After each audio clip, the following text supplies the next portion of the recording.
Assalamualaikum warahmatullahi wabarakatuh. Pada kesempatan kali ini kita akan membahas Thalha bin Ubaidillah, si burung elang Uhud yang dijamin masuk surga. Bagaimana kisahnya? Tonton video ini sampai habis. Namun jangan lupa untuk mensukai video ini dan tekan tombol subscribe untuk mendapatkan video-video terbaru dari channel Lampu Mahabbah, serta bagikan video ini agar kita dapat menyiarkan syiar Islam kepada orang lain. Terima kasih.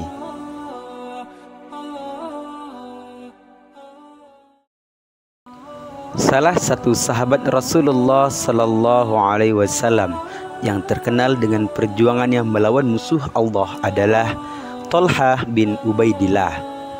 Kesetiaannya kepada Nabi membuat memiliki banyak julukan, salah satunya burung elang perang Uhud. Thalha bin Ubaidillah merupakan sahabat Nabi dari Bani Quraisy. Dia lahir pada tahun ke-28 sebelum Hijriah di Mekah. Thalha sangat pemberani dan setia. Julukan burung elang perang Uhud diberikan kepadanya lantaran penglihatannya yang tajam seperti burung elang. Ia adalah sepupu dari khalifah pertama, yaitu Abu Bakar bin Abu Quhafah, dan selalu ikut dalam berbagai peperangan pada periode awal Islam, serta mampu menunjukkan keberanian dan kepahlawanannya. Thalha juga merupakan pengikut Rasulullah Sallallahu Alaihi Wasallam dalam satu gelombang pertama orang yang masuk Islam.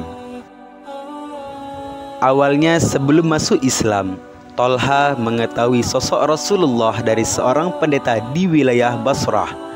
Berbulan-bulan ia mencari siapa sosok seorang nabi yang banyak diceritakan orang tersebut. Hatinya pun tak tenang jika belum bertemu dan berbincang dengan Rasulullah Sallallahu Alaihi Wasallam. Pendeta ini menggambarkan tentang telah diutusnya seorang nabi di negeri haram, yaitu sekarang Mekah. Namanya Ahmad bin Abdullah. Kata-kata ini terus membekas dalam benak Thalha bin Ubaidillah. Maka sekembalinya ke Mekah, ia bertanya hal itu pada pertolongan. Apakah ada kejadian yang luar biasa selama ia berada di Syam? Mereka menjawab, ada. Ia adalah Muhammad bin Abdullah yang menganggap dirinya telah menjadi seorang nabi. Thalha bertanya lagi, apakah sudah ada pengunjung yang mengunjungi dan mempercayai Nabi Muhammad? Mereka menjawab, sudah ada. Di antaranya adalah Abu Bakar. Dia juga telah beriman atas risalah Muhammad. Lalu Thalha mendatangi Abu Bakar dan mengundang perihal nama Muhammad. Thalha bertanya, apakah dia punya nama lain? Abu Bakar menjawab, iya, yaitu Ahmad bin Abdullah. Maka Thalha pun menemui Rasulullah bersama Abu Bakar dan bersyahadat di depan Rasulullah Sallallahu Alaihi Wasallam.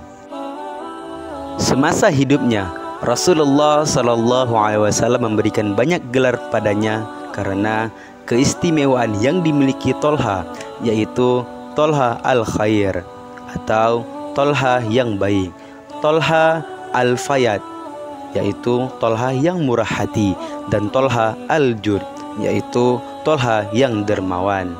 Thalha termasuk orang yang sangat kaya semasa mudanya. Thalha adalah pembisnis sukses hingga ia bergelar hartawan. Meski masih muda, Thalha punya kelebihan dalam strategi berdagang. Ia cerdik dan pintar hingga dapat mengalahkan pedagang-pedagang lain yang lebih tua. Walau sangat berlimpah harta, kekayaan itu tidak membuatnya sombong. Thalha justru sangat dermawan. Thalha sangat suka berderma karena ia pusing bagaimana menghabiskan harta yang dimilikinya itu. Kekayaan Thalha tidak kaleng-kaleng. Saat itu Thalha menerima harta dari Hadramaut, sebuah lembah di Yaman, senilai 700.000 dirham atau setara dengan 35 miliar. Kemudian istrinya Su'dah bin Auf menyarankan untuk membagikan harta tersebut pada fakir miskin.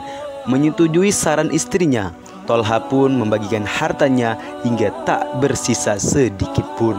Thalha juga dikenal suka memodali para pemuda muslim yang sudah cukup waktu untuk menikah tetapi belum mampu agar segera menikah. Diceritakan pula seorang laki-laki pernah datang kepada Tolha bin Ubaidillah karena kesulitan dan meminta bantuannya. Hati Tolha tergugah oleh rasa kasihan terhadap orang itu. Lalu katanya, "Aku mempunyai sebidang tanah pemberian Utsman bin Affan kepadaku seharga 300.000 dirham. Jika engkau suka, ambillah tanah itu, atau aku beli kepadamu 300.000 dirham."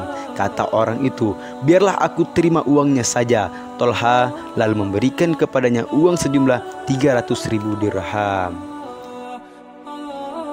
Setelah masuk Islam, melihat bahwa dirinya bukanlah orang biasa, melainkan saudagar terpandang di tanah Arab, Tolha mendapat penganiayaan dari kaum Quraisy, yaitu kaumnya sendiri, karena masuk Islam.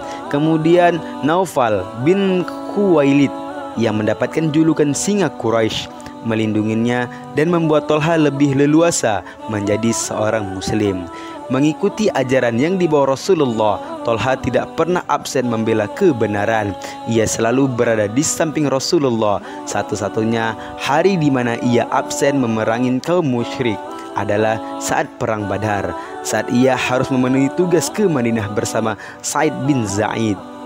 Tolha sempat merasa sedih tidak ambil andil dalam perang Badar.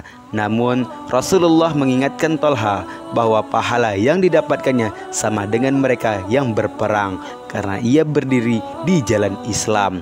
Hal ini juga membuatnya menjadi seorang ahli Badar, di mana ia dianggap hadir dalam perang tersebut meskipun tengah absen untuk memata-matai kekuatan kaum Quraisy.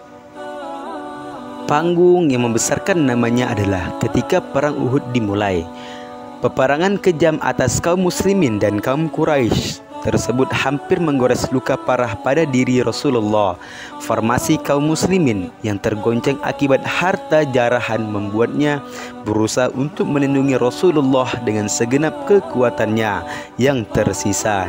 Jaraknya dengan Rasulullah tidaklah begitu jauh, namun untuk menggapai jarak yang dekat, terjangan pedang bertubi-tubi menghantuinya di tengah jalan. Tolha bin Ubaidillah melihat luka di pipi Rasulullah. Ia tak kuasa menahan rasa panik yang terlintas dan terus-menerus mengayunkan pedangnya, menerjang banyak musuh hingga berhasil menyelamatkan Nabi Muhammad ke tempat yang lebih aman. Akibatnya, jari-jari tangannya terputus. Ia luka parah. Rasulullah SAW memerintahkan agar Tolha segera mendapat perawatan medis. Abu Bakar yang menolong Tolha meriwayatkan ada puluhan luka tusukan tombak, sobekan pedang, dan tancapan panah. Dijelaskan secara rinci pada laman ensiklopedia Muslim dari hadis yang diriwayatkan oleh Bukhari nomor 3724 dan 4063. Pada hari itu Tolha terluka sebanyak 24 luka dan ada pula yang mengatakan sebanyak 75 luka.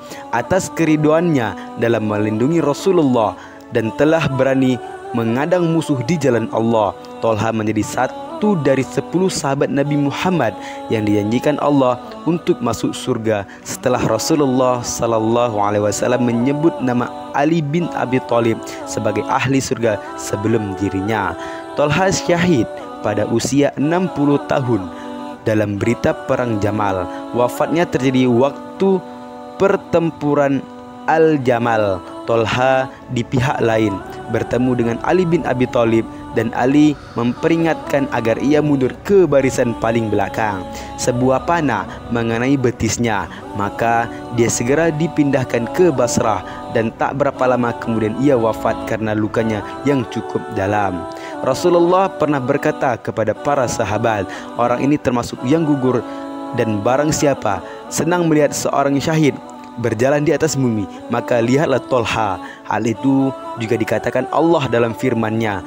Di antara orang-orang mukmin itu ada orang-orang yang menempati apa yang telah mereka janjikan kepada Allah. Maka di antara mereka ada yang gugur, dan di antara mereka ada pula yang menunggu-nunggu, dan mereka sedikit pun tidak mengubah janjinya. Quran Surah Al-Ahzab ayat 23. Ada pula sumber lain yang memberikan keterangan bahwa Tolha wafat pada hari Kamis 10 Jumadil Akhir 36 Hijriah. Ada pula yang mengatakan bahwa ada sebatang anak panah dari arah barat yang menyucuk di lehernya. Lalu Tolha berkata, "Bismillah, sesungguhnya takdir Allah adalah sesuatu yang telah ditetapkan." Inilah kisah sahabat Nabi Tolha bin Ubaidillah.